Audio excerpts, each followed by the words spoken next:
On a cold morning in 1945, Hitler stood on a balcony overlooking Berlin.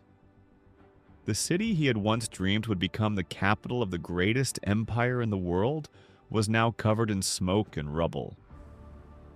He stood silently, his hands behind his back. No speeches, no cheering crowds, no victorious armies. Just the distant sound of artillery echoing through the city. It was hard to believe this was the same man who, only a few months earlier, had stood in a similar place looking at a completely different scene. Back then, rows of soldiers stretched as far as the eye could see. Flags waved proudly in the wind. Military bands played. Crowds cheered his name. At the time, he believed victory was inevitable. He believed Germany would dominate Europe for generations. But history has a habit of surprising people, and Hitler's surprise was anything but pleasant. He took one last look at the ruined city. Then he turned around and headed toward his bunker. As he descended the stairs, the walls trembled from nearby explosions. Every step took him farther away from the world he had built, and closer to the end of his story. He finally reached the underground shelter. It was nothing like the headquarters of a powerful ruler. The rooms were small, the walls were bare concrete. The air felt heavy. He sat down on an old, worn-out couch. Perhaps it was the finest couch in the bunker, but it certainly didn't look like a seat fit for a man who once ruled millions.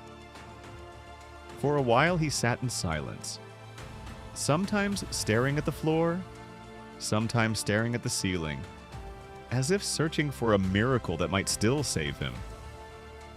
But there were no miracles left. A few minutes later, he walked over to a large map of Europe. Years earlier, he had looked at similar maps with pride.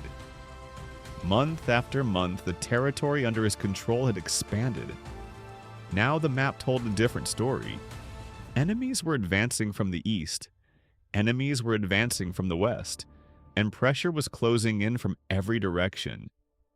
In simple terms, if this had been a football match, the score was definitely not in his favor. He studied the map one final time. Then he accepted what everyone around him already knew. The game was over. Later, he gathered with several of his closest generals. One by one, he shook their hands.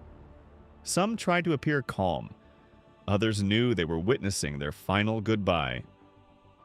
There were no brilliant plans left. No secret weapons.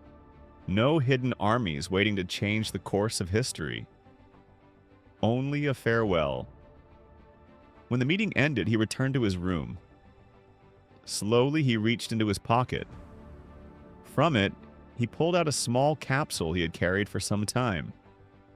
It was one of the smallest objects in the room, yet it represented the biggest decision of his life.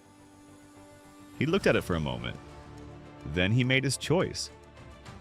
Afterward, he sat at his desk and began writing. Perhaps he was explaining himself. Perhaps he was trying to justify his actions.